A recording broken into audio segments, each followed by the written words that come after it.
2015년도도 이제 얼마 남지 않았죠? 야, 정말 빠르죠? 예, 시간이 지난다는 말이 무슨 뜻이죠? 죽는다는 겁니다. 하나님 만난다는 거죠? 내 영혼을 도로 찾으리니, 누가복음 16장에 그런 말씀이 있잖아요. 오늘 밤에 내 영혼을 찾으리니 너 죽는다 그랬는데, 이 죽음에 대해서 깊이 언제든지 하나님 앞에 갈 수 있다는 걸 생각하면 좀 우리가 신앙생활 잘할 수 있을 것 같아요. 그죠? 그래서요, 2015년 시간이 딱 흘러가고 있는데, 시간이 흘러간다는 말은 내가 주님 앞에 간다. 그것을 기억하고 내가 어떤 모습으로 이 세상에 살아야 될 것인가를 좀 깊이 생각을 했으면 참 좋겠습니다. 특별히 오늘 보니까요, 처음 뵙는 분들이 몇 분 계시네요. 하여튼 너무 반갑고요. 정말 주님의 이름으로 감사를 드립니다. 잠깐 기도하고 말씀을 시작하도록 하겠습니다. 살아계신 하나님, 감사합니다. 세상에 썩어질 것에, 속된 것에, 비루한 것에 마음을 빼앗긴 채 살던 저희가 빛 대신 하나님의 사랑을 통해서 하나님의 자녀로 이 세상에서 돌보심을, 인도함을 받고 주님의 몸된 교회 안에 살아갈 수 있도록 인도해 주신 것을 감사합니다. 오늘도 주의 날을 맞이하여서 저희들의 마음과 생각을 주장해 주셔서 말씀 앞에 저희를 서게 만들어 주셨습니다. 잘못되고 어그러진 생각, 삶의 습관이 있다면 저희들을 끊임없이 고쳐주시고 우리의 삶이 더욱더 예수 그리스도를 닮아감으로 말미암아 하나님의 임재와 은혜를 늘 느끼고 그 은혜 가운데 살아가는 저희 후포교회 식구들이 될 수 있도록 도와주시기를 간절히 원합니다. 우리의 모든 말과 표정과 행동을 통해서 하나님께만 영광을 돌리는 그런 도구로 살아갈 수 있도록 도와주시옵소서. 부득불 이곳에 참석치 못한 우리 식구들이 있습니다.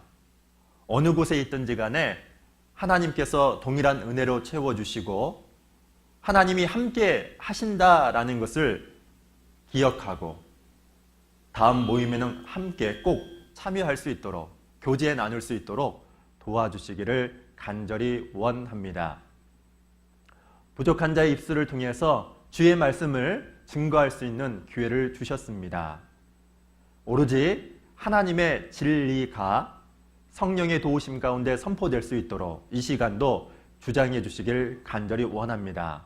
모든 것을 주 성령님께 의지하면서 저희를 사랑하시는 예수님 이름으로 감사하며 기도드렸습니다. 아멘. 네, 다 같이 마태복음 5장을 봅니다. 마태복음 5장 13절부터입니다. 마태복음 5장 13절부터 16절.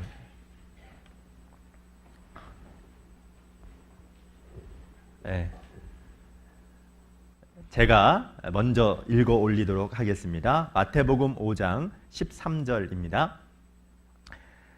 너희는 세상의 소금이니 소금이 만일 그 맛을 잃으면 무엇으로 짜게 하리요?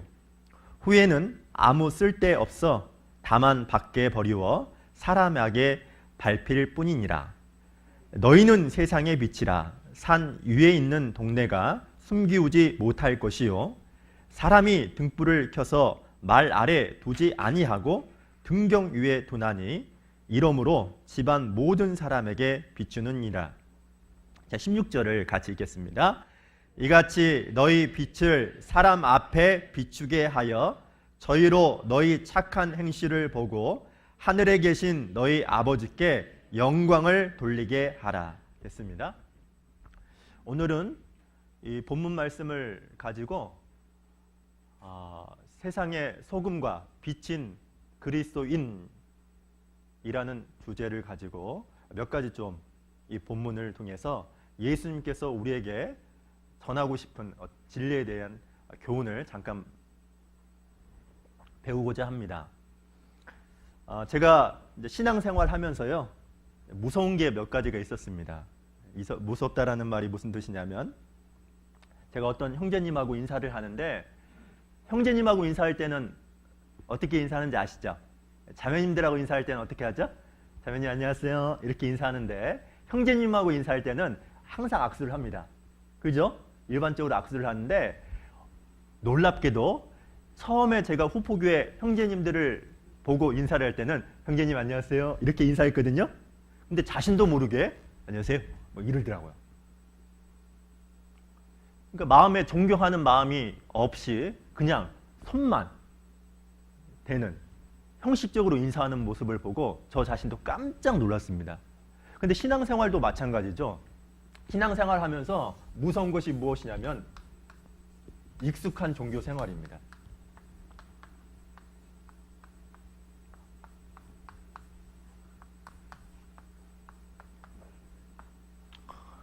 익숙한 종교 생활이라는 것은 아무 변화가 없는 거죠. 그냥 형식적인 삶, 교회를 왔다 갔다. 교회에서는 마치 그리스도인인 것처럼 보이다가도 세상에서는 지 마음대로 사는 아무 변화가 없는 사람들을 익숙한 종교 생활을 한다라고 합니다. 그러나 신앙생활이라는 것은 무엇이냐면 성숙한 신앙생활이죠. 혹자가 그런 말을 했습니다. 신앙생활이 뭐냐 정의를 했는데, 신앙을 생활로 보여주는 것이 신앙생활이다. 신앙을 생활로 뭐라고요? 보여주는 것. 한마디로 말하면 그리스도를 닮아가는 겁니다. 성숙한 신앙생활이라는 것은 구원받고 나서 변화되는 것, 그리스도를 닮아가는 것. 시간, 공간, 만나는 사람이 볼 때마다 저 사람은 조금씩 변하고 있다는 것을 아는 것. 그래서 나도 저렇게 그리스도인이 되고 싶다라는 생각을 갖게 만드는 정상적인 신앙생활을 말하는 거죠. 그런데 익숙한 종교생활이라는 것은 그냥 교회만 왔다 갔다 하는 겁니다. 말 그대로 썬데이 크리스천이죠. 성경에 보면은 성숙한 신앙생활을 하기 위해서 창세기 1장에 보시면 3가지가 필요하다라고 합니다. 몇 가지요? 3가지입니다. 지구가 아름답게 변하는 모습이 나와 있는데, 첫 번째가 무엇이냐면 하나님이 가라스 때 이 만물을 창조하시고 지구가 아름답게 변화됐던 원동력이 무엇이냐면 하나님이 가라스 때 말씀이었어요. 우리의 삶을 변화시키는 원동력이 있습니다. 그게 무엇일까요? 하나님이 가라스 때 말씀입니다. 그리고 두 번째가 무엇이냐면 갑자기 지구가 변화된 게 아니에요. 6일이라는 시간이 있었어요. 며칠이요? 6일. 사람이 변화되는 것은 시간이 필요한 거구나. 시간이 필요하다. 갑자기 사람은 신령한 것을 깨달아서 그리스도처럼 완벽한 사람이 될 수 있는 게 아니라 뭐가 필요하다고요? 시간이 필요합니다. 그리고 세 번째는 저녁이 되고 아침이 됐다라는 말이 있는데, 밤이라는 것은 인생의 고난을, 어려움을 얘기해요. 이 세상에서도 밤이 될 때 식물이 자라죠.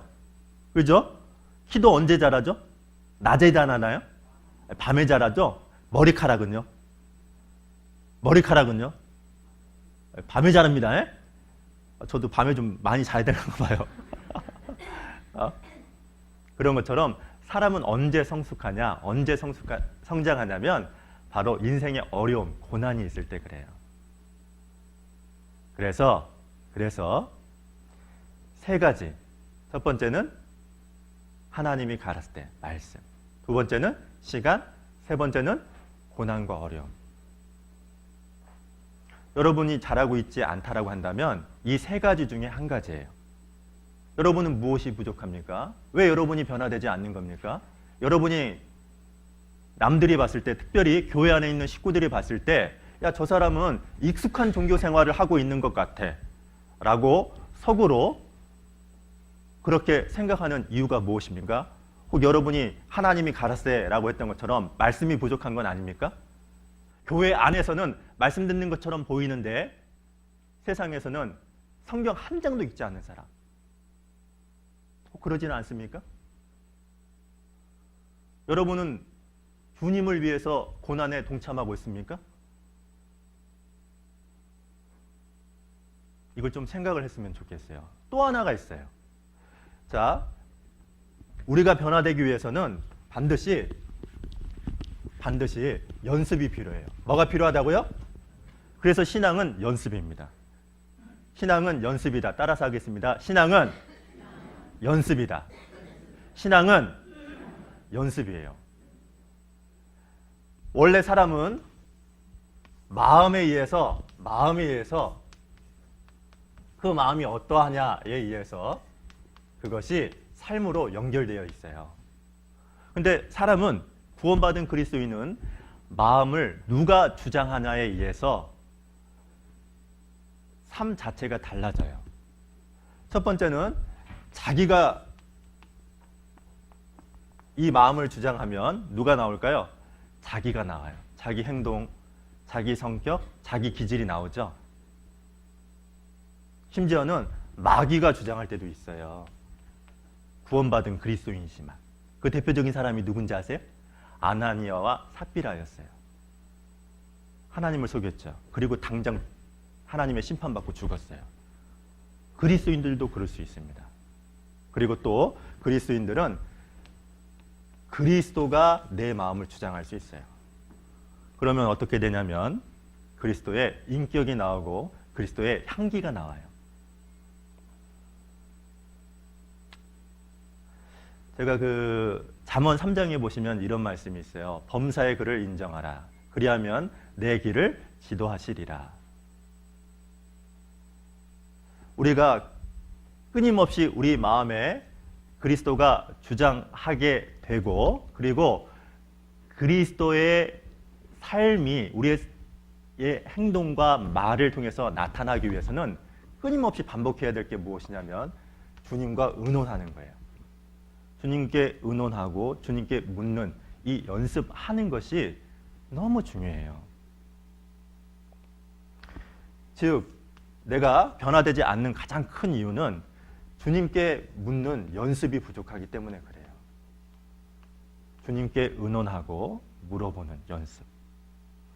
제가 그 지난주 월요일에 있잖아요. 그 헬스장에서 이렇게 풍에 걸려가지고 지팡이를 짚고 이런 분을 봤거든요.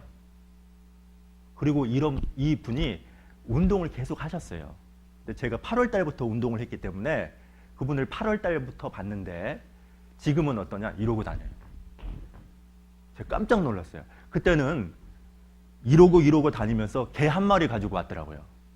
그러니까 딸랑딸랑 따라다니면서 항상 운동하러 왔는데 그리고 속으로 생각하기를 저 사람 참 불쌍하다. 그런 생각을 막연하게만 생각하고 있었거든요.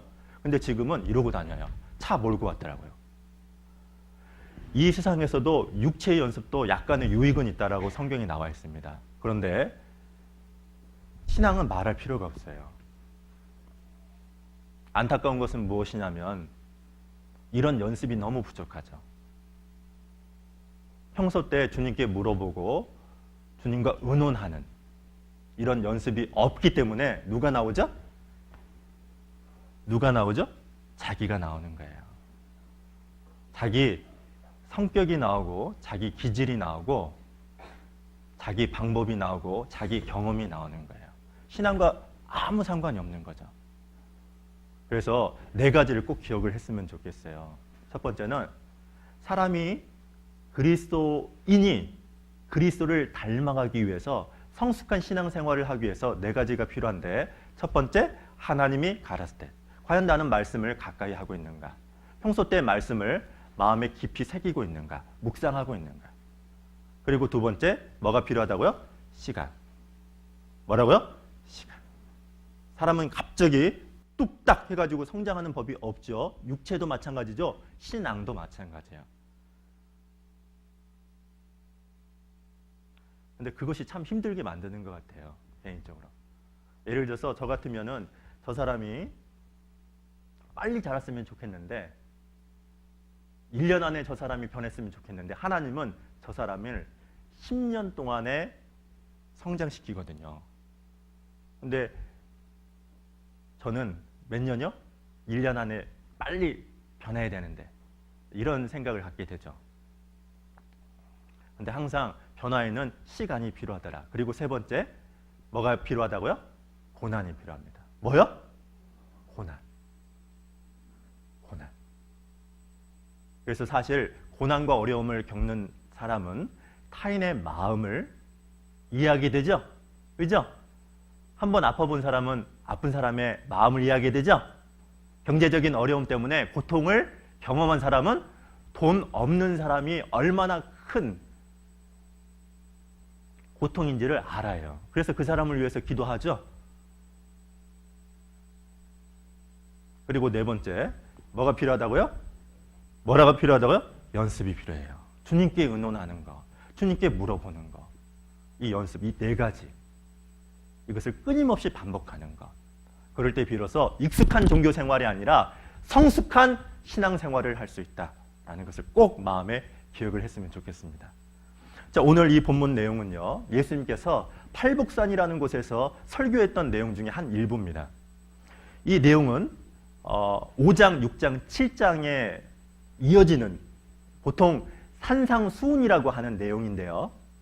5장은 어떤 내용이냐? 그리스도인의 성품에 관련된 내용이고요. 그리고 6장은 그리스도인의 야망, 그리고 7장은 그리스도인의 관계에 관련된 내용이에요. 그러니까 예수님께서 산에서 설교를 한 겁니다. 제자한테.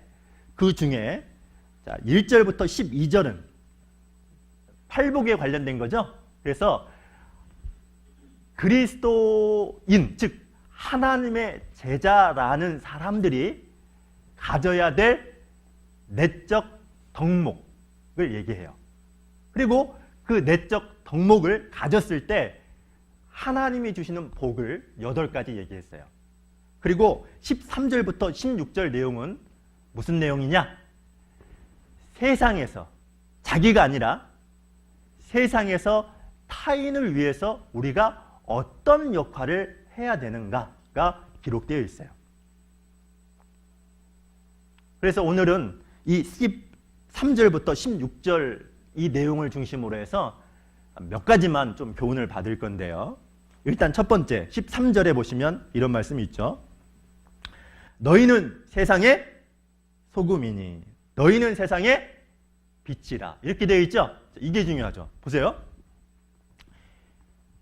예수님이 야, 너희는 세상의 소금이 되라, 세상의 빛이 되라, 이렇게 말했어요?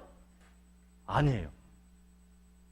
야, 너희는 세상의 소금이다, 너희는 세상의 빛이다, 이렇게 얘기했다는 게 중요해요. 야, 너희가 소금처럼 살아야 소금이 되고 빛처럼 살아야 빛이 된다 라고 말을 한 게 아니라 너희는 이미 세상의 소금이고 너희는 이미 세상의 빛이다. 이게 무슨 뜻이죠? 우리가 세상의 소금이 되고 세상의 빛이 된 것이 우리의 노력에 의해서 그런 신분, 그런 정체성을 얻은 걸까요? 아니에요. 누가 그렇게 하셨어요? 하나님이 그렇게 하셨어요. 하나님께서 그렇게 만들었고 하나님의 은혜 가운데 우리는 세상의 소금이 됐고 세상의 빛이 되었어요. 지금 이 본문 말씀은 어떤 내용이냐면, 야, 너희가 세상의 소금이 되었고 세상의 빛이 되었으니까 그 소금처럼 빛처럼 살아라, 이 내용이에요. 소금처럼 살아야 소금이 되는 것이 아니고 빛처럼 살아야 빛이 되는 것이 아니라는 겁니다. 이미 너희는 빛이고 소금이다. 자, 이게 무슨 뜻이냐? 아주 중요한 내용이 담겨 있어요. 자, 여기 보시죠. 이걸 적어 볼게요.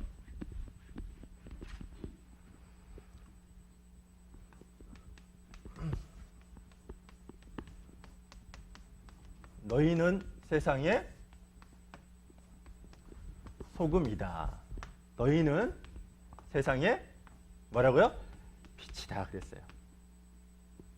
이렇게 만들어주신 분이 누구냐? 하나님이죠. 내 노력과는 아무 관계가 없죠. 야, 너희가 이미 세상에 소금이 되었으니까 소금답게 살아가라. 세상에 빛이 되었으니까 빛처럼 살아가. 이것은 거듭난 구원받은 그리스도인에게 얘기한 겁니다. 알았죠? 구원받지 못한 그리스도인에게는 아무 의미가 없어요. 구원받은 그리스도인에게 야, 너희는 세상의 소금이다. 너희는 세상의 빛이야. 그러니까 그 신분에 맞게 살아가라 이런 뜻입니다. 근데 그 하나님, 나를 세상의 소금이 되게 하고 나를 세상의 빛이 되게 하신 하나님이 누구냐? 자, 마태복음 5장 16절을 보세요. 16절에 이런 말씀이 있죠. 이같이 너희 빛을 사람 앞에 비추게 하여 저희로 너희 착한 행실을 보고 같이 읽겠습니다. 하늘에 계신 너희 아버지께 영광을 돌리게 하라. 그 하나님이 누구냐? 하늘에 계신 너희 아버지라고 그랬죠.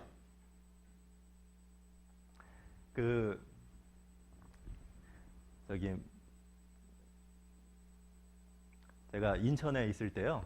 인천에 파일럿가 있었어요. 그래서 조종하시는 형제님이 한 분 계셨는데 그 형제님께서 조종하는 방법을 저희들한테 약간 잠깐 언급을 한 적이 있어요. 제가 질문을 한번 했었거든요. 근데 보통 있잖아요. 조종사가 예를 들어서 어떤 목적지를 향해서 갔을 때 제가 물어봤거든요.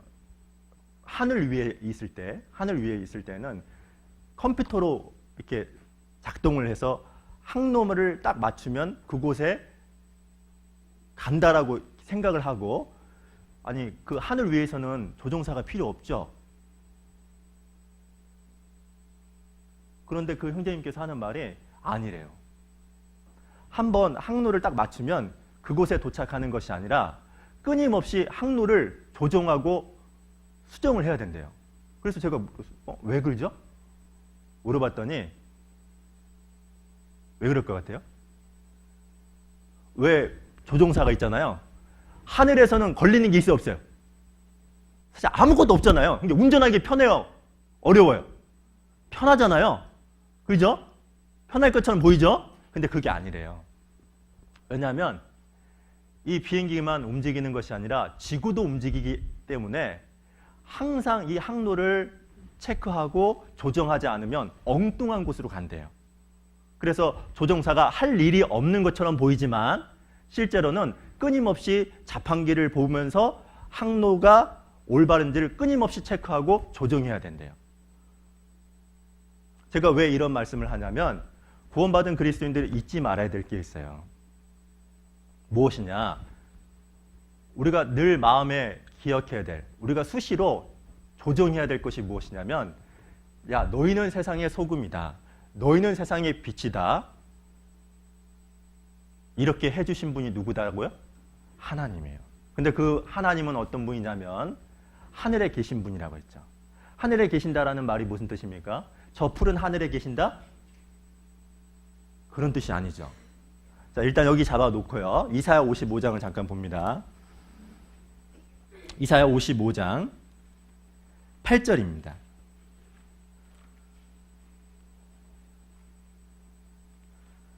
이사야 55장 8절.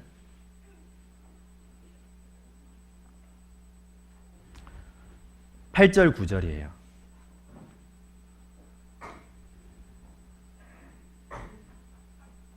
자, 8절 9절을 같이 읽어보겠습니다. 시작. 여호와의 말씀에 내 생각은 너희 생각과 다르며 내 길은 너희 길과 달라서 하늘이 땅보다 높음같이 내 길은 너희 길보다 높으며 내 생각은 너희 생각보다 높으니라. 여기 보시면 하나님의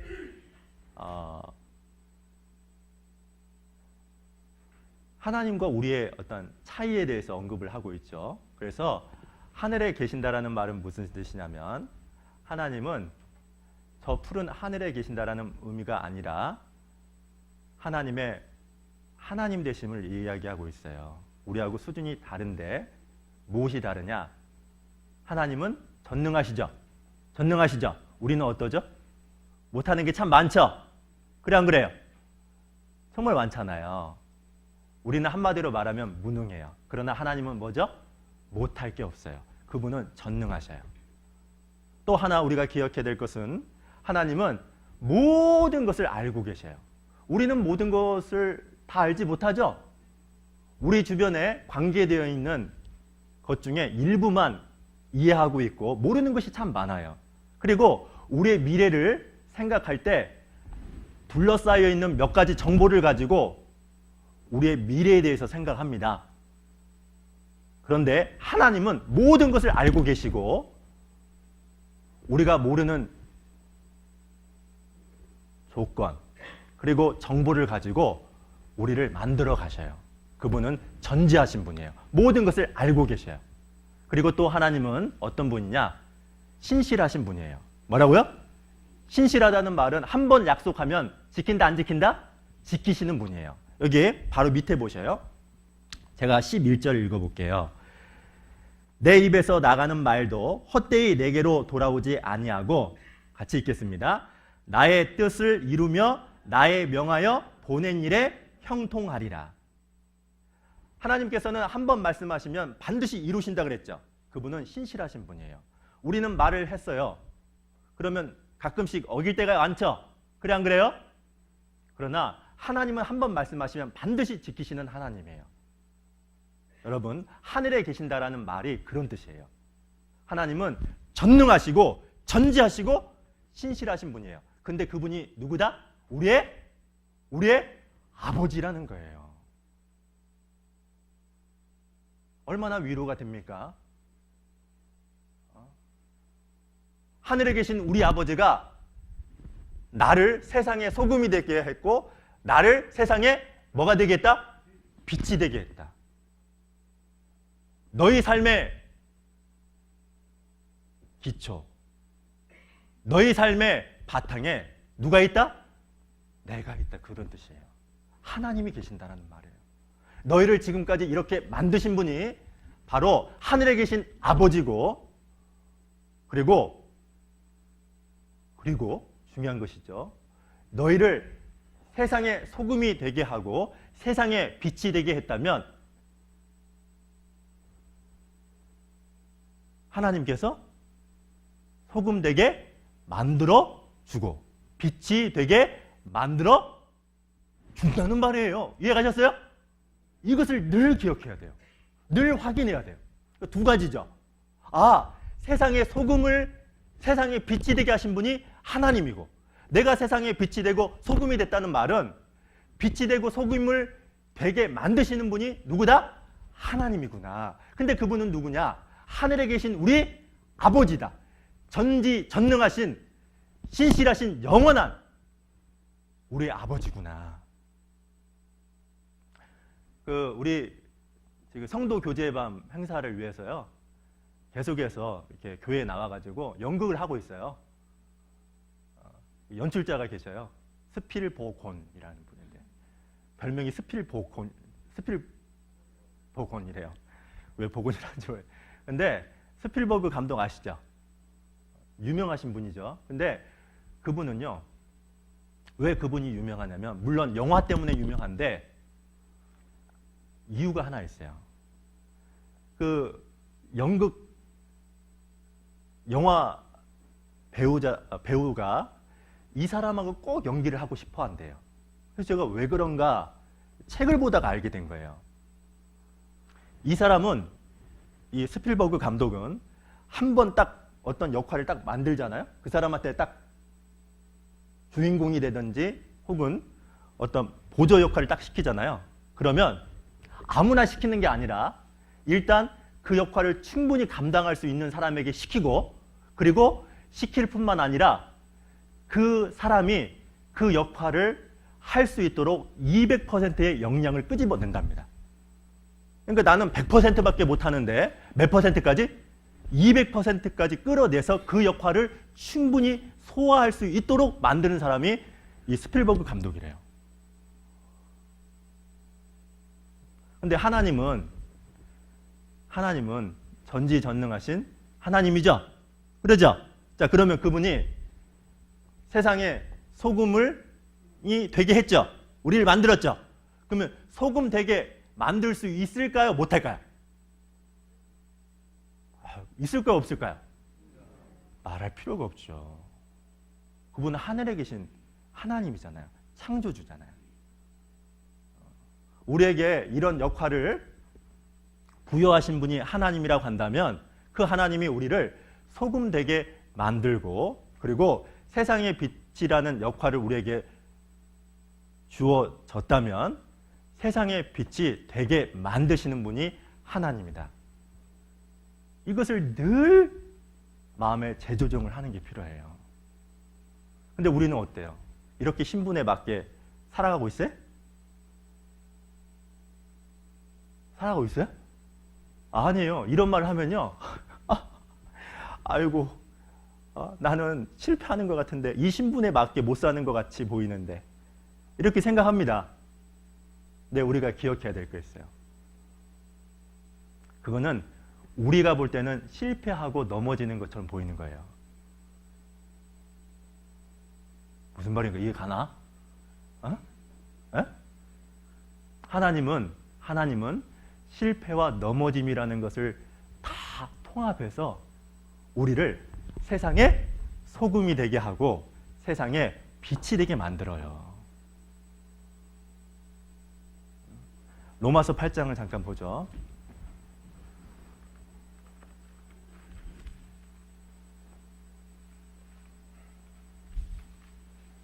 로마서 8장 28절.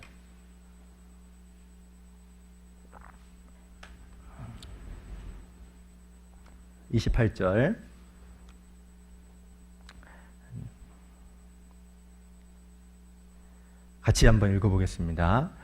우리가 알거니와 하나님을 사랑하는 자 곧 그 뜻대로 부르심을 입은 자들에게는 모든 것이 합력하여 선을 이루느니라. 모든 것이 합력하여 있죠. 이 모든 것 안에 우리의 실패, 넘어짐, 외로움, 괴로움 이런 모든 것을 다 포함하고 있어요. 그런 것을 통해서 나를 빚어가셔요. 어떻게? 세상에 소금이 되도록, 세상에 빛이 되도록. 그 마태복음 4장에 보면 이런 말씀이 있죠. 그 예수님께서 제자들에게 이런 말씀을 하셨는데 이 말씀이 찬양으로 만들어진 곡이 있어요. 그게 무엇이냐면 한번 불러볼게요. 예수님께서 부르셨어요. 나를 따라오라고. 이제부터는 사람을 낚는 어부 되게 하리라. 그리고 나서 뭐죠? 그 다음에 뭐죠? 좋아요, 기뻐요, 따르겠어요.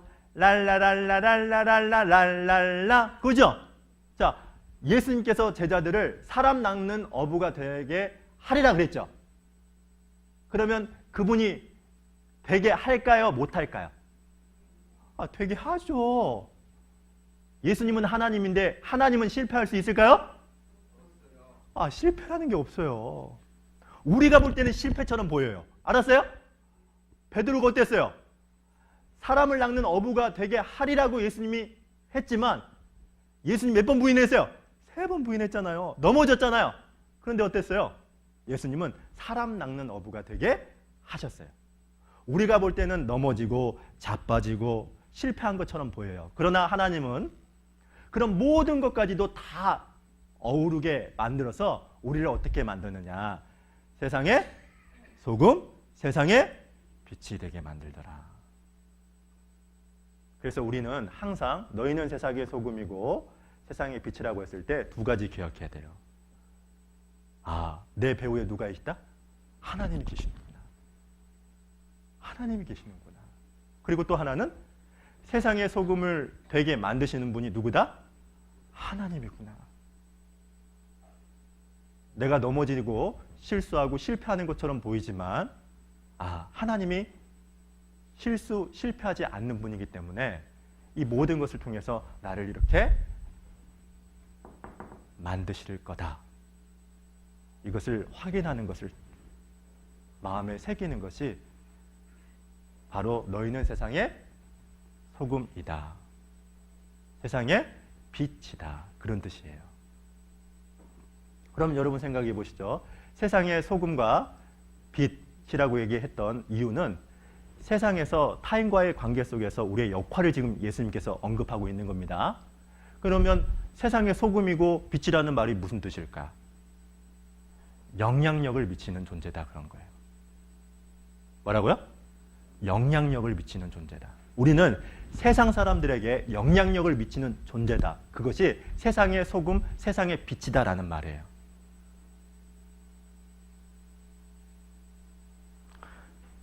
다시 마태복음 5장을 보세요. 마태복음 5장에 보시면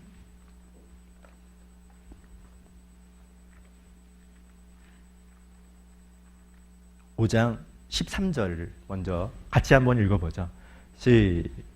마태복음 5장 13절 시작. 너희는 세상의 소금이니 소금이 만일 그 맛을 잃으면 무엇으로 짜게 하리요? 후에는 아무 쓸데없어 다만 밖에 버리워 사람에게 밟힐 뿐이니라. 여기 보시면 세상의 소금이다 그랬죠. 소금이 하는 역할이 뭐죠? 맛을 내죠. 제가 예전에 전주에 있는 모래내 시장에서 자방고등어를 판 적이 있어요. 2마리에 5,000원입니다. 그래가지고 파는 적이 있는데 그 자방고등어는 내장 같은 거 다 빼고 나서 그 안에 뭘 넣죠? 소금을 넣잖아요. 소금을 넣는 이유가 2가지더라고. 하나는 맛, 하나는 부패하지 않도록. 이 2가지더라고요. 실제 맛있죠? 네. 실제로 우리 바다 있잖아요. 바다는 썩지 않죠? 썩지 않는 이유가 뭐죠? 소금이 있기 때문에 그렇죠? 근데 소금의 염도가 어느 정도 되는지 아세요? 이건 잘 모르더라고요. 한 3.4 정도 돼요. 3.4 하면 떠오르는 게 갑자기 있네. 3.4 우유. 예전에 그런 우유가 있었죠. 근데 3.4 정도 된대요. 그렇기 때문에 바다가 절대로 썩질 않는답니다. 그래서 세상의 소금일 때 이 소금은 과거에는요, 소금을 얻는 방법이 2가지였대요. 첫 번째는 무엇이냐면 이스라엘 내에서 사해 늪지대에서 소금을 얻는 방법이 있고요. 그리고 대부분 소금을 얻는 방법은 어디서 얻느냐? 어디서 얻을까요? 어디서 얻을까요? 우리가 생각할 때는 바다라고 생각하죠. 여러분 알아야 될 것은 우리가 바다에서 소금을 얻게 된 시기가 언제인 줄 아세요? 일제시대예요. 우리나라 일제시대부터 그렇게 된 겁니다. 그 전에는 대부분 어디서 소금을 얻었냐? 땅이나 산이었어요. 그래서 이 소금 없이는 사람이 살 수 없기 때문에요. 로마 시대의 병사들이 받는 게 뭐였냐? 소금이었어요. 그러니까 소금을 봉급으로 받은 거예요. 그래서 우리가 영어로 봉급을 셀러리라고 하잖아요. 셀러리라고 합니다. 아셨죠? 근데 이 셀러리라는 말이 어디서 유래했냐? 솔트에서 유래했어요. 왜? 로마 병사들은 뭐로 받았다고요? 소금을 받았거든요. 소금이 너무 귀했기 때문에. 그래서 이 소금을 어디서 채취하냐? 땅 속에서 채취했어요. 그 땅 속에서 이 소금을 채취했기 때문에 그 소금을 뭐라고 하냐? 암염이라고 해요.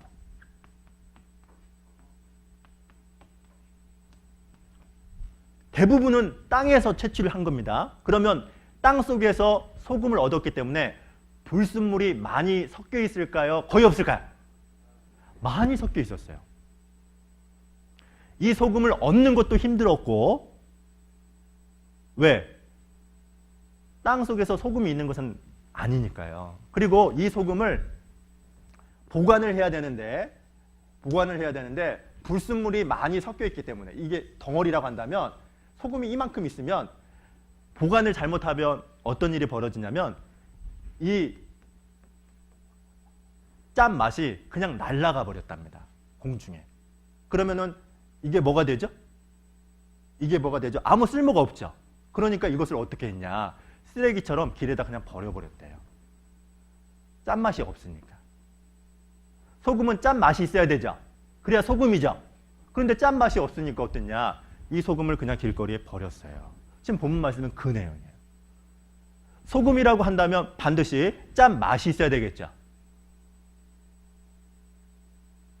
근데 짠맛이 없으면 어떻게 하냐?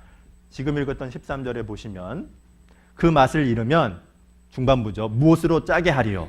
후에는 아무 쓸데없어 다만 밖에 버리워 사람에게 밟힐 뿐이니라. 이게 무슨 뜻이냐? 구원받은 그리스도인이라고 한다면 맛이 나야 돼요. 우리의 삶을 통해서.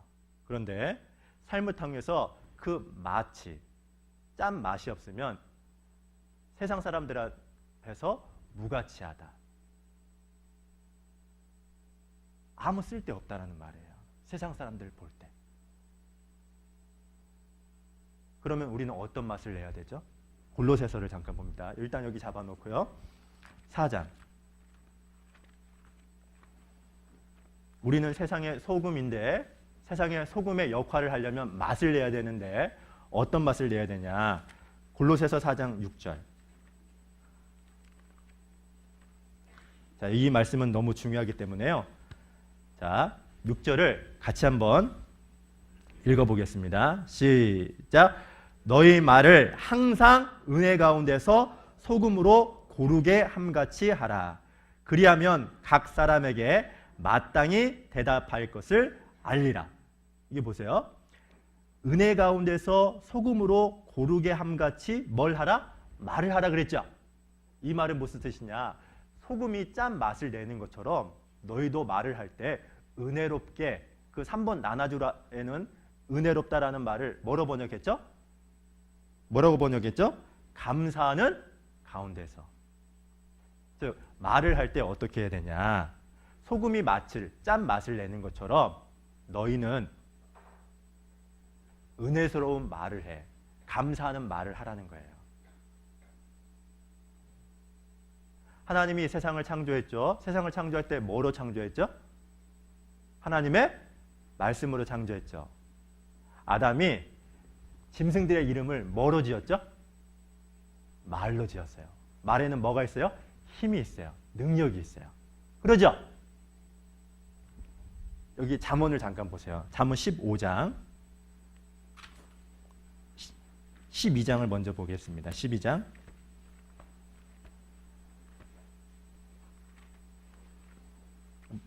말의 영향력이 나오는데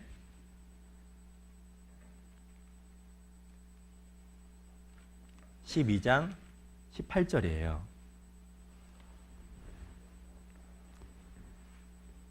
같이 12장 18절을 같이 한번 읽어보죠. 시작. 혹은 칼로 찌름같이 함부로 말하거니와 지혜로운 자의 혀는 양약, 둘 중에 하나라는 거죠. 양약 같은 말을 할 수도 있거나 혹은 칼로 찌르는 것처럼 말을 할 수도 있다. 함부로. 그래서 우리가 말을 할 때 맛을 내는 말을 할 수도 있고 혹은 무미건조한 말을 할 수가 있는데 남에게 상처를 주거나 혹은 비난, 정죄, 스스로를 위축시키는 말을 할 때가 있죠. 여러분 우리가 구원받은 그리스도인들이 꼭 해서는 안 되는 말이 3가지가 있다고 생각해요. 첫 번째는 무엇이냐면 절대로 우리가 해서는 안 되는 말이에요. 근데 가끔씩 딱 들려요. 그 첫 번째 말이 뭐냐면 나 원래 그래요. 뭐라고요? 나 원래 그래요. 그게 무슨 뜻인지 아세요? 나 당신 말 듣지 않겠다 그런 뜻이에요.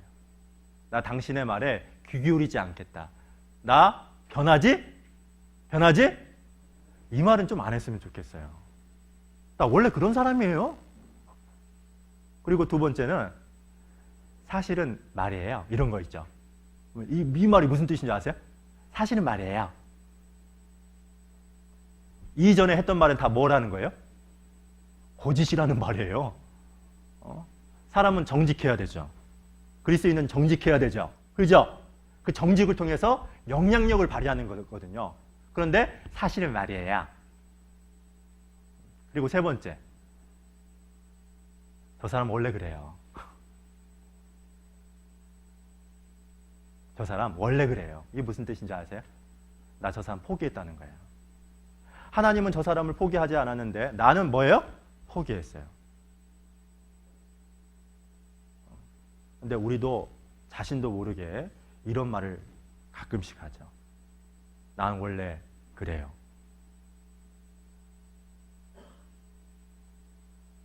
사실은 말이에요. 저 사람 원래 그래요. 그런 말은 꼭 안 했으면 좋겠어요. 그리고 소금은 있잖아요. 소금은 녹아야 되죠? 녹아야 되죠? 당연하죠. 그런 것처럼 그리스도인들은 자기를 위해서 사는 것이 아니라 남을 위해서 살아요. 자기가 죽으면 소금은 녹게 되면 어떻게 되죠? 맛을 내죠?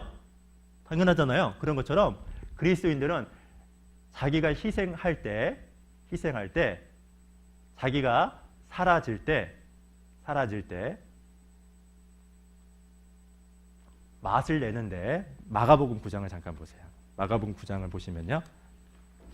이런 말씀이 있어요. 예수님께서 하셨던 말씀인데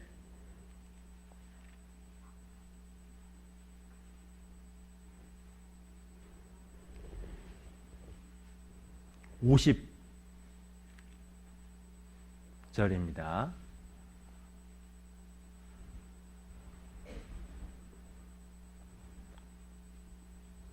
제가 읽어볼게요. 마가복음 9장 50절. 소금은 좋은 것이로되 만일 소금이 그 맛을 잃으면 무엇으로 이를 짜게 하리요. 자, 같이 읽겠습니다. 너희 속에 소금을 두고 서로 화목하라 하시니라. 여기 소금을 두고 서로 화목하라 그랬죠. 그죠? 이게 무슨 뜻일까? 이 뜻은 무엇이냐면 소금은 맛을 내기 위해서 어떻게 된다고요? 자기가 녹아야 되잖아요. 그런 것처럼 다른 사람과 화목하기 위해서는 자기가 죽어야 된다라는 거예요.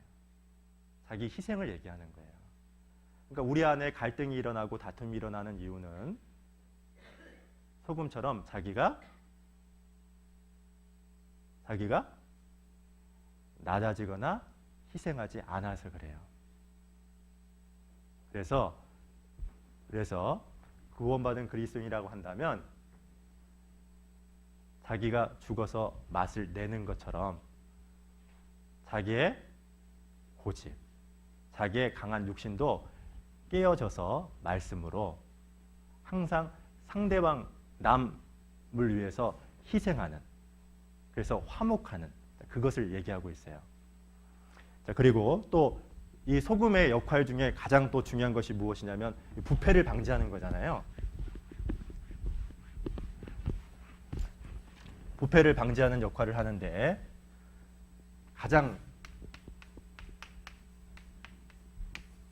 중요한 소금의 역할 중에서 부패를 방지하잖아요. 그런데 우리가 성경에 디모데 후서 3장에 보시면 마지막 시대의 사람들의 모습에 대해서 나오죠. 우리는 그것을 읽을 때마다 가끔 이런 생각을 해요. 야, 정말 우리 시대가 마지막 시대가 맞다. 그리고 언제든지 하나님이 이 세상을 심판할 수 있겠구나. 왜? 세상은 점점 캄캄해지고 있고 죄악으로 충만해져 가고 있는데 근데 하나님께서 왜 심판하지 않을 걸까? 세상에 성경에 나와 있는 모든 징조가 다 이루어졌는데 왜 심판을 유보하고 계시는 걸까? 심판을 내리지 않고 있는 이유가 뭘까? 그 이유가 무엇인지 아세요? 아브라함이 하나님께 기도했어요. 하나님, 소돔성을 멸망시키지 말아 달라고 했죠. 그리고 몇 명을 구했냐면 10명 의인을 구했어요. 의인 10명만 있으면 이 소돔성 멸망시키지 않게 해달라고 했죠. 근데 소돔성이 망했어요. 왜 망했죠? 의인 10명이 없는 거예요. 그래서 망했어요. 그리고 에레미야 선지자에게 하나님이 이랬어요. 야, 예루살렘 망한다. 에?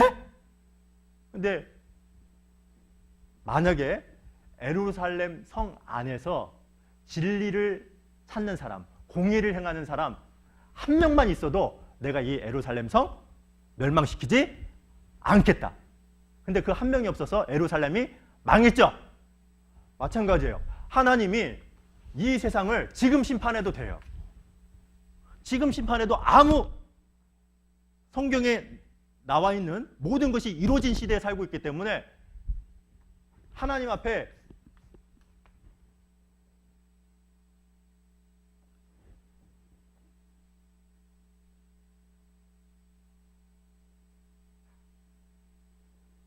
조용하죠. 우리가 하나님 앞에 지금 멸망해도 지금 심판을 당해도 아무 말 할 수도 없어요. 왜? 성경대로 그대로 이루어진 시대에 살고 있거든요. 근데도 불구하고 왜 하나님께서 심판을 유보하고 계시냐, 이 세상을. 이유는 딱 하나입니다. 뭐죠? 여러분 때문에 그래요. 누구 때문에요? 누구 때문에? 누구 때문에? 우리 때문에 그래요. 왜요? 우리가 세상에 소금 역할을 하고 있기 때문에 그래요. 소금이기 때문에 그래요. 그래서 만약에 여러분이 소금의 역할을 해서 짠 맛을 내면 하나님께서 심판을 더 유보하실 겁니다.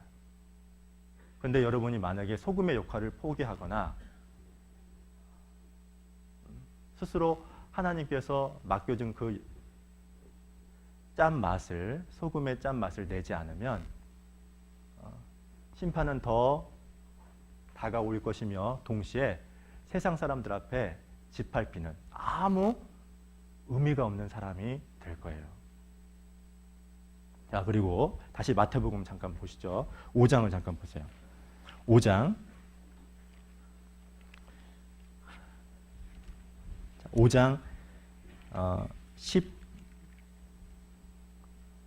14절을 읽어보겠습니다. 같이 읽어보겠습니다. 시작. 너희는 세상의 빛이라. 산 위에 있는 동네가 숨기우지 못할 것이요. 원래 이스라엘 그 나라는요, 동네가 이렇게, 우리는 보통 이렇게 동네가 산 위에 있어요? 평지에 있어요? 평지에 있죠. 근데 이스라엘은 대부분 동네가 어디냐? 산에 있어요. 그 산에 있는 이유가 두 가지가 있는데 그 두 가지 이유가 무엇이냐면 비가 이곳에 제일 많이 내려요. 비가. 그래서 물 공급이 유리하기 때문에 대부분 동네를 산 위에 만들어요. 물 때문에. 그리고 또 하나는 무엇이냐면 적으로부터 외침을 당할 때 보호할 수 있기 때문에 대부분 산 위에 동네를 만들어요. 그러면 밑에서 보면은 동네가 바로 보일까요? 안 보일까요? 쉽게 보여요. 너희는 세상의 빛이다라는 말은 너희는 드러내는 존재야, 그런 뜻이에요. 근데 빛의 역할이 뭐예요? 등대가 하는 역할이 뭐죠? 비춰주잖아요. 그죠? 경고하는 역할도 하고 방향을 제시하는 역할을 하고 또 빛은 어떻죠? 아름답죠. 그죠? 자, 그런데 여기 16절 저희 볼게요. 빛을 비춘다라는 말이 16절에 보시면 이같이 너희 빛을 사람 앞에 비추게 하여, 같이 읽겠습니다. 저희로 너희 착한 행실을 보고 하늘에 계신 너희 아버지께 영광을 돌리게 하라. 여기 보세요. 빛을 비춘다는 게 뭐냐? 두 가지를 얘기하고 있어요. 우리는 드러내는 존재예요. 우리는 숨길 수 없어요. 세상에서. 왜? 빛이거든요. 그런데 빛을 비춘다라는 말은 첫 번째 착한 행실이래요.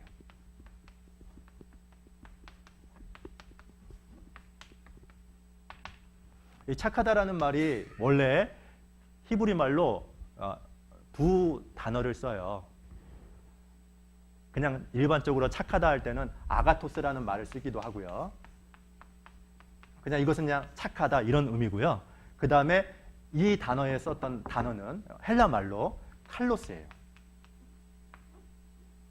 근데 원래 이 칼로스라는 말은 어떤 의미를 포함하고 있냐면 매력적이다 그런 뜻이에요. 무슨 뜻이라고요? 매력적인 행실을 얘기해요.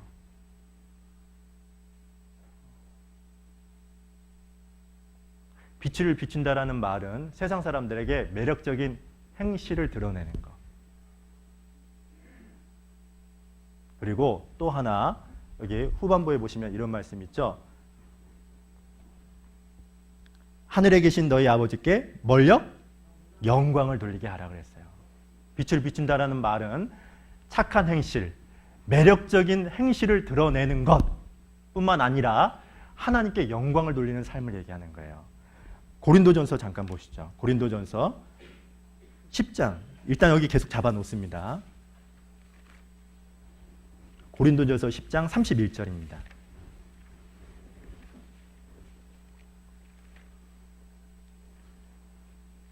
(10장 31절) 같이 읽어보죠. 시작. 그런즉 너희가 먹든지 마시든지 무엇을 하든지 다 하나님의 영광을 위하여, 먹든지 마시든지 무엇을 하든지 다 하나님의 영광을 위하여 하라 그랬죠. 우리가 하는 모든 행동이 뭐와 연관되어 있다? 하나님의 영광과 연관되어 있대요. 관련되어 있대요. 자, 여러분 생각해 보세요. 그러면 예를 들어서 하나님의 영광과 내가 하는 모든 행동이 연관되어 있다라고 했습니다. 세상에 빛을 비춘다라는 말은 내가 하는 모든 행동을 하나님의 영광을 위해서 하는 건데, 교회 안에서 뿐만 아니라 세상에서 내가 학생이에요. 학생입니다. 알았죠? 직장인이에요. 구원받기 전에는 자기의 유익을 위해서 했죠. 구원받은 이후에는 내가 왜 아내로서 아내의 역할을 충실하죠? 이유는 딱 하나예요. 누구와 연관되어 있기 때문에 그래요? 하나님께 영광을 돌리기 때문에 그래요. 여기 영광이라는 말도 우리에게 참 의미심장한 말이에요. 원래 이 영광이라는 말이 카보드라는 말이에요. 히브리 말입니다. 근데 이 영광이라는 말이 카보드라는 말인데, 카보드라는 말이 원래 무슨 뜻이냐? 간을 얘기해요. 뭐라고요? 간 있죠, 간. 간을 얘기하는 겁니다. 근데 왜 간을 카보드라고 얘기했냐면 우리 내장 중에 가장 무겁기 때문에 그래요. 그래서 원래 영광이라는 말하고 성경에서 공경이라는 말하고 똑같이 쓰여요. 부모를 공경하라 그랬죠? 그렇죠? 이때 단어를 이걸 써요. 카보드라고 써요. 부모를 공경하라는 말은 직역하면 무슨 뜻이냐? 부모를 간같이 여겨라 그런 뜻이에요. 뭐처럼 여기라고요? 간 있죠? 이게 무슨 뜻이냐? 부모를 무겁게 대해라 그런 뜻이에요. 간이 가장 무겁다고 했잖아요. 소중히 여겨라 그런 뜻이에요. 그러면 하나님께 영광을 누가 돌릴 수 있느냐? 하나님을 무겁게 여기는 사람. 하나님을 내 삶 가운데 가장 중요하게 여기는 사람이 하나님께 영광을 돌릴 수 있어요. 그래서 예를 들어서 이종식 형제님이 역할이 있어요. 절망 뭐라고 있어요. 연극이 있거든요. 근데 내가 왜 그 역할에 최선을 다하느냐? 이유는 딱 하나예요. 그것이 하나님께 영광을 돌리기 때문에 그래요. 제가 사실 왜 이 얘기를 하냐면요. 제 간증이기도 해요. 제가 처음에 연극을 했을 때 교회에서 저에게 주어진 역할 배우가 무엇이냐면, 과거에는 천국으로 가는 길이라는, 혹 연극 보셨어요? 그걸 제일 많이 했거든요.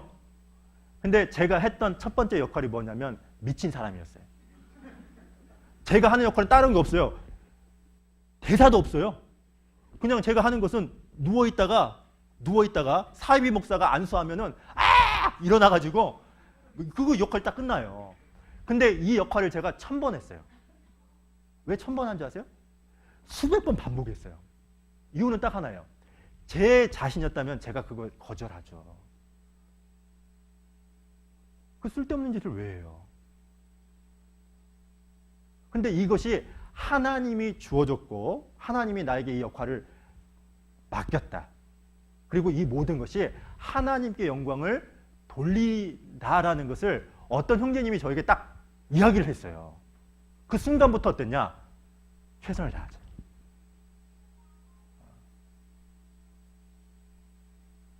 근데 그렇게 했더니 그 당시 이명원 목사님이 전국 교회에서 전국 이렇게 형제자매들 있는데 앞에서 시키더라고. 그 사이비 목사와 저하고 그다음에 그 집사 있잖아요. 따라다니면서 이 3명.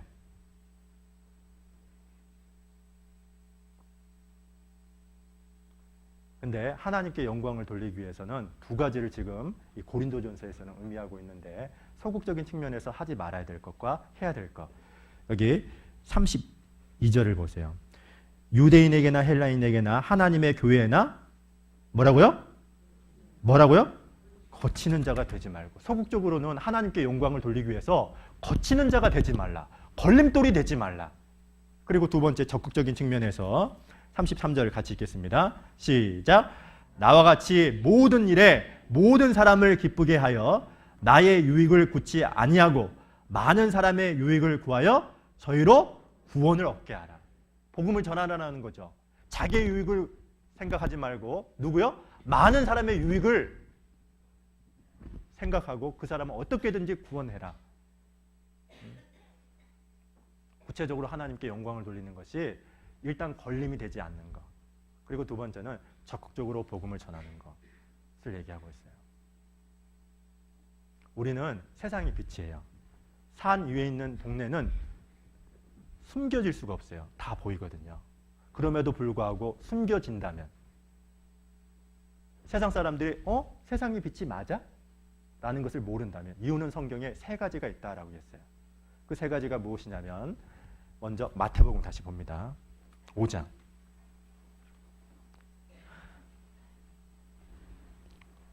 15절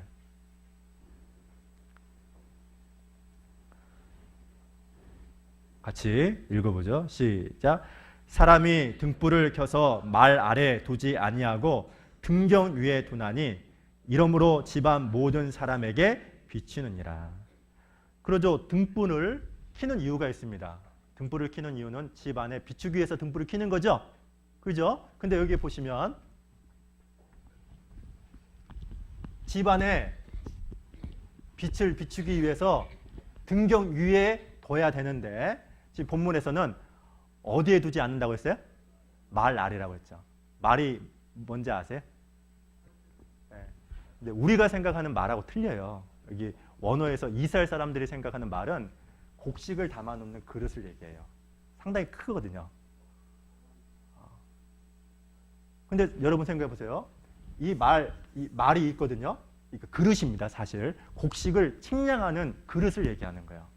이 말 아래 이렇게 등불을 놓는 사람이 있겠어요? 만약 이렇게 되면 어떻게 되죠? 집안에 빛이 비치지 않겠죠. 그죠? 뭐 당연한 거죠. 빛을 비치기 위해서 등불을 켜는 건데 말 아래 놓게 되면은 비칠 수가 없잖아요. 말 아래 놓는다는 게 뭐죠? 이스라엘 사람들은요 가끔씩 말 아래 등불을 놓았대요. 언제 놓았냐면 잠깐 외출할 때 이 짐승이나 주에 의해서 이것이 꺼지면 불씨를 구하는 것이 너무 어려웠기 때문에 잠깐 화장실 갈 때 이렇게 말 아래다가 이 등불을 놓았답니다. 그 외에는 항상 이 등불을 등경 위에다 놓았대요. 그래야 훤히 빛이 비치니까. 말 아래 놓는다라는 말은 무슨 뜻이냐? 먹고 사는 문제 때문에 빛의 역할을 못하는 경우를 얘기하는 거예요. 이 세상에서 화두가 되는 말이 있어요. 그것이 무엇이냐면 경제죠. 세상 사람들은 먹을 것, 마실 것, 입을 거에 그렇게 관심을 많이 두고 있어요.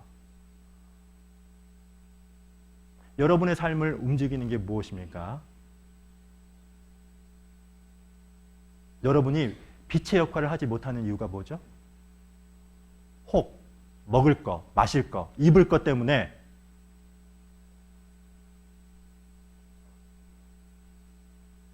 세상에 빛의 역할을 하지 못하는 건 아닙니까? 근데 중요한 것은 무엇이냐면 말 아래 놓게 되면 이 등불이 어떻게 된다고요? 꺼진다는 거예요. 꺼진다는 거예요. 그래서 먹고 사는 문제에 골몰하는 사람들은 어떠냐? 빛 역할을 아예 못해요. 그리고 두 번째 성경 마가복음 4장을 잠깐 보겠습니다. 마가복음 4장 21절.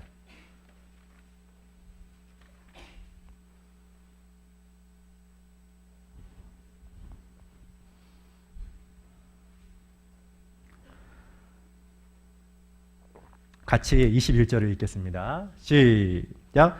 또 저희에게 이르시되 사람이 등불을 가져오는 것은 말 아래나 평상 아래나 두려함이 아니냐. 등경 위에 두려함이 아니냐. 여기 보면 말 아래, 그 다음에 또 한번 나오는 게 뭐죠? 평상이라고 나와. 평상 다 아시죠? 평상 모르는 사람 없죠? 근데 모르는 사람을 위해서 현대인의 성경을 보시면 어떻게 번역을 했냐면 침대대요. 나왔어요. 침대 위에다가 이 등불을 놓는 사람은 없죠? 그죠? 근데 침대 아래 이 등불을 놓는다는 게 뭐냐? 침대는 게으름을 얘기해요. 뭘 얘기한다고요? 게으름. 그래서 왜 빛의 역할을 하지 못하냐? 성경에서는 게으름이다 얘기해요. 여기 잠언 잠깐 보죠. 잠언 12장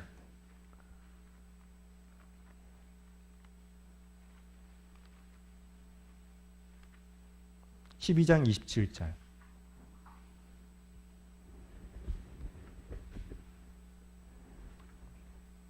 제가 읽어보겠습니다. 게으른 자는 12장 27절, 잠언 12장 27절.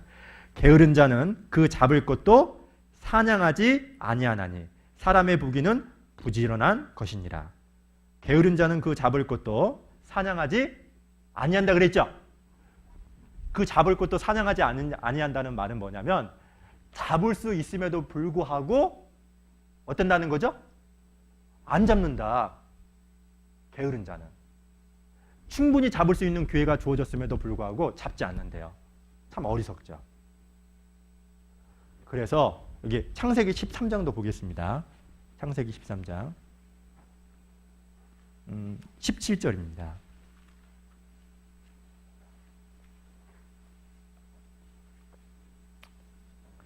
창세기 13장 17절. 아브라함에게 하나님이 약속하신 건데요.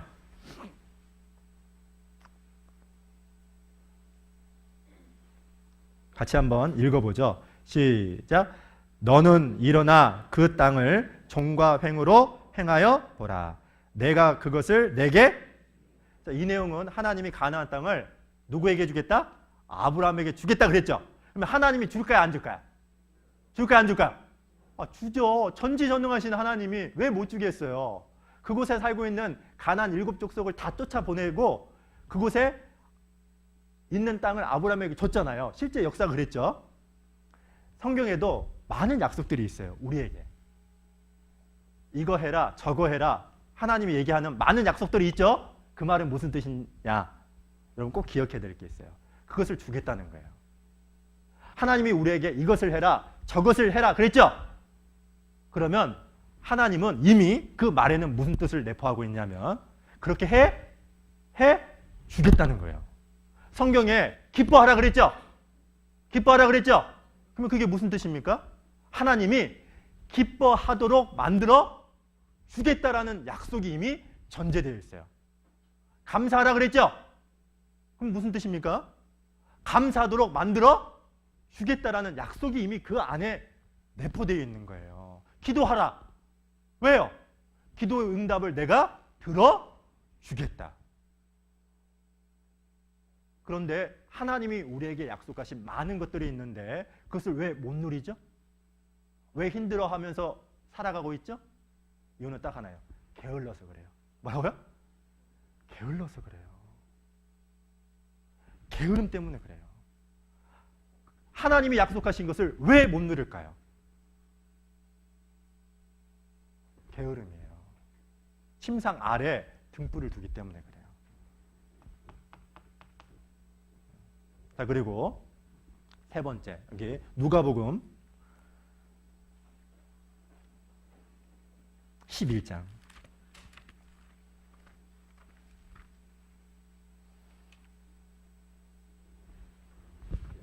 33절입니다.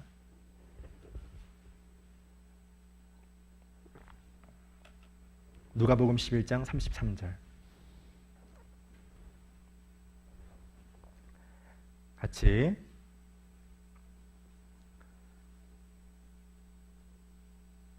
같이 한번 읽어보겠습니다. 시작. 누구든지 등불을 켜서 음속이나 말 아래 두지 아니하고 등경 위에 두나니 이는 들어가는 자로 그 빛을 보게 하려 함이니라. 이 um이라고 있는데 um이라든 무슨 뜻이냐? 밀실, 창고를 의미하는 겁니다. 알았죠? 그러니까 창고 안에, 밀실 안에 이 등불을 놓는 경우는 없죠. 그래서 사실 이 속이라는 말은 죄를 얘기해요. 뭘 얘기한다고요? 죄. 그래서 여러분, 저 따라서 합니다. 죄는 도적이다. 죄는 도적이다. 도둑놈은 우리 삶에 소중한 것을 훔쳐가잖아요. 근데 이 죄도 도둑놈이에요. 안타까운 것은 무엇이냐면 우리 삶 가운데 가장 소중한 주님의 능력을 뺏어가는 도둑놈이에요. 그래서 시편 89편에 보면 이런 말씀이 있어요. 구원받은 그리스도인은 궁창의 달과 같대요. 보세요. 지구가 있어요. 지구가 있죠. 그리고 태양이 있어요. 지구 주위를 도는 게 뭐죠? 달이 돌죠. 달은 역할이 무엇이냐면 태양으로부터 빛을 받아서 그 빛을 이 세상에 비추는 거죠. 그죠? 그 역할을 하는 거죠. 근데 구원받은 그리스도인이 그래요. 구원받은 그리스도인들은 태양이 달을 받아서 어두운 이 지구에 빛을 비추는 것처럼 구원받은 그리스도인은 달이에요. 그래서 하나님과 친밀한 관계를 유지하는 가운데 세상 사람들에게 착한 행실이라고 했죠. 매력적인 행동.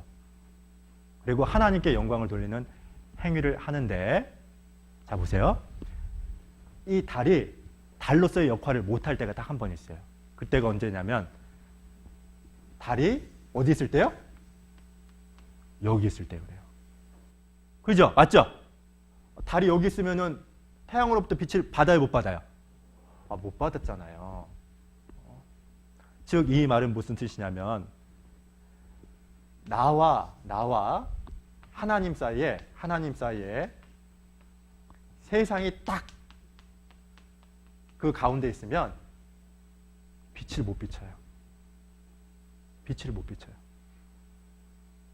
그래서 성경 로마서를 잠깐 보죠. 로마서 12장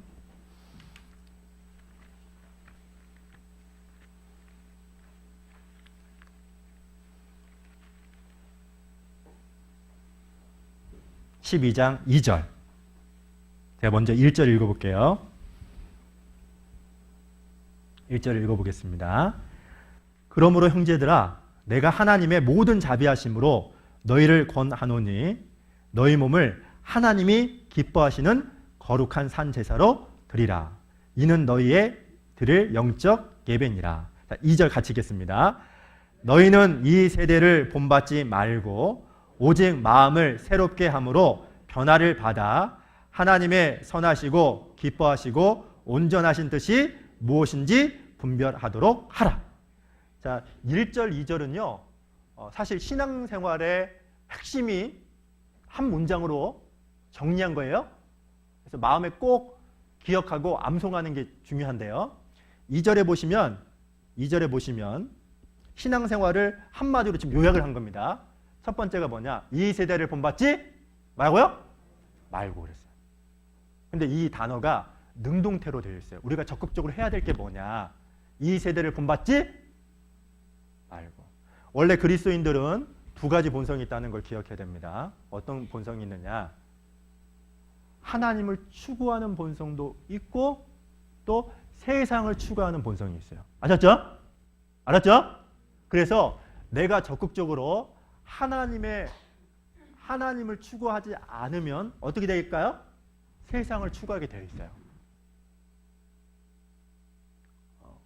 지금 이 본문에서는 우리가 1절 말씀처럼 우리 몸을 가지고 하나님께 거룩한 산 제사를 드리기 위해서는 두 가지가 필요한데, 하나는 이 세대를 본받지 말고, 그래서 하나님과 나 사이에 이 세상이 있으면 안 돼요. 그리고 두 번째가 무엇입니까? 마음을 새롭게 함으로 변화를 받아. 근데 이것은 수동태로 되어 있어요. 수동태로 되어 있다는 말은 무엇이냐면 내가 해서 되는 것이 아니라 성령이 그렇게 하는 거예요. 내가 해야 될 건 딱 하나예요. 이 세대를 본받지 않는 거예요. 가끔씩 이런 게 있더라고요. 농촌에 있다 보면은 이렇게 우리 어르신들 많네. 가끔씩 이렇게 술 한 잔씩 하잖아요. 그래 안 그래요? 그래 안 그래요? 농사 짓다가 이렇게 술 한 잔 하잖아요. 근데 그 순간에 나도 한 잔해. 그래 나도 한 잔해. 그리고 회관에 가면 하토 많이 하죠? 많이 하죠? 하잖아요. 근데 그때 어떻게 해요? 나도 해.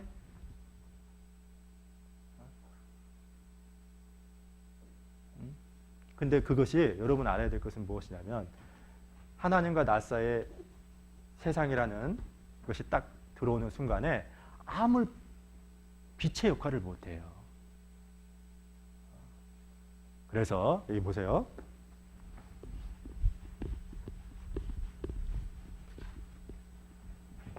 우리는 세상의 뭐죠? 소금이에요. 세상의 소금이라고 했죠. 소금의 몇 가지냐면 첫 번째는 뭐라고 했죠? 맛을 내야 된다고 했죠. 무엇으로 맛을 내야 되냐? 말이에요. 알았죠?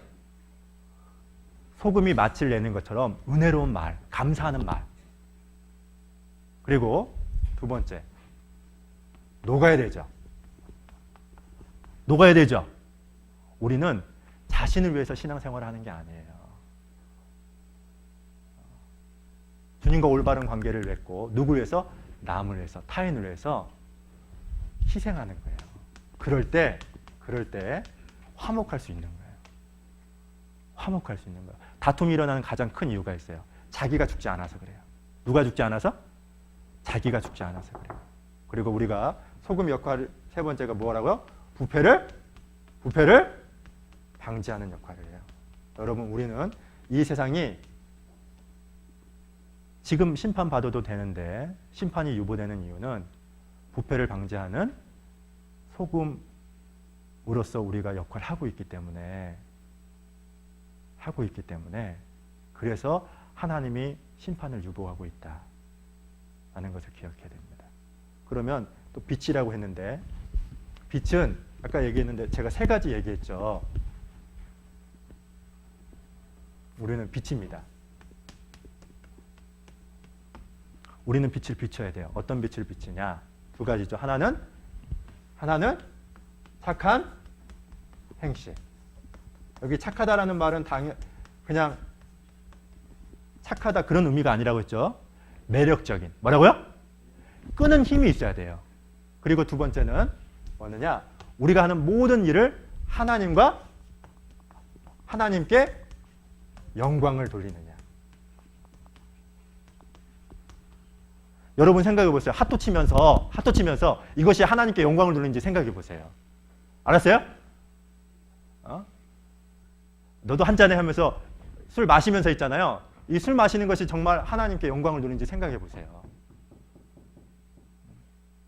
근데 우리는 세상의 빛이기 때문에 세상 사람들에게 드러나게 돼 있어요.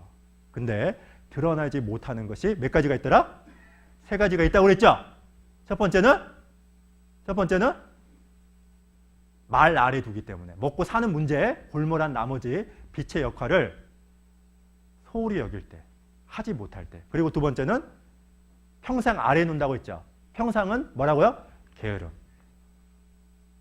빛의 역할을 못하는 두 번째 이유는 우리가 게을러서 그래요, 사실은. 그리고 세 번째는 음속이라고 했는데 음은 죄를 얘기하는 겁니다.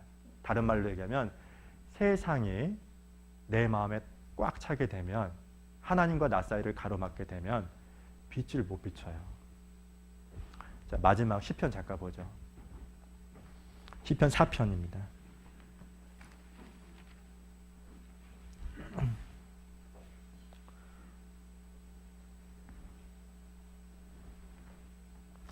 시편 4편 6절. 같이 6절을 시편 4편 806쪽입니다. 같이 한번 읽어보죠. 시작. 여러 사람의 말이 우리에게 선을 보일 자 누구며 하루이니 여호와여 주의 얼굴을 들어 우리에게 비추소서. 자, 여러 사람의 말이 우리에게 선을 보일 자 누구뇨 그랬죠? 세상 사람들이 이렇다는 거죠. 우리에게 선을 보일 자가 누구뇨 그랬어요. 우리에게 선을 보일 자 누굴까요? 나가 돼야 돼요. 누구요? 내가 돼야 돼요. 여기다 답을 쓰세요. 나 그렇게 쓰세요. 그래서 우리는 소금, 세상의 소금이고 빛의 역할을 통해서 세상 사람들에게 선이 무엇이라는 것, 그것을 증거하기 위해서 이 세상에 존재하는 겁니다. 여러분 꼭 기억해야 될 게 있습니다. 다른 건 다 잊어도 우리가 잊지 말아야 될 것은 무엇이냐면 세상의 소금이고 구원받은 그리스도인을 얘기하는 겁니다. 빛이 되게 만드신 분이 누구라고요? 하나님이다. 그러면 그 배후에 늘 우리는 하나님이 계시다라는 걸 기억하고 빛이 되게 소금 되게 누가 만든다고요? 하나님이 만든다. 그러면 내가 해야 될 건 딱 뭐냐면 좋아요, 기뻐요, 따르겠어요, 랄라랄라랄라랄 이게 그거만 하면 되는 거예요. 그리고 나서 지금 얘기했던 거 이런 것들을 실제 적용하는 저희들이 되었으면 좋겠습니다. 그래서 이 후포 지역에 우리에게 선을 보일 자가 누구냐? 우리의 삶을 통해서 진정한 선을 보이는 빛과 소금의 역할을 하는 저희들이 되었으면 참 좋겠습니다. 잠깐 기도하겠습니다. 살아계신 하나님 감사합니다. 오늘은 세상의 소금과 빛인 그리스도인이라는 주제를 가지고 예수님께서 설교하셨던 내용의 일부를 살펴보는 시간을 갖게 되었습니다. 죄악으로 충만하고 어두운 이 지역에서 우리의 삶을 통해서 그들에게 주님을 증거하고 또 주님 품으로 인도할 수 있도록 저희들을 사용해 주시기를 간절히 원합니다. 저희들을 변화시켜 주시고 완고하고 강팍하고 변화가 더딘 무딘 우리의 마음을 하나님께서 어루만져 주셔서 하나님의 말씀에 순종하고 하나님의 은혜에 늘 보답하는 마음으로 깨어있는 정상적인 신앙생활을 하는 저희가 될 수 있도록 하나님 늘 도와주시옵소서. 특별히 이제 곧 동계 수련회가 시작이 됩니다. 이번 동계 수련회를 통해서도 한 해를 주님 안에서 마무리를 잘하고 또 하나님께서 주시는 말씀을 통해서 2016년을 더 의미 있고 가치 있게 살아갈 수 있도록 인도해 주시옵소서. 저희들을 대신해서 해외에서 수고하시는 많은 선교사님들이 계십니다. 특별히 우리 신경선 목사님과 그 가족을 위해서 늘 기도합니다.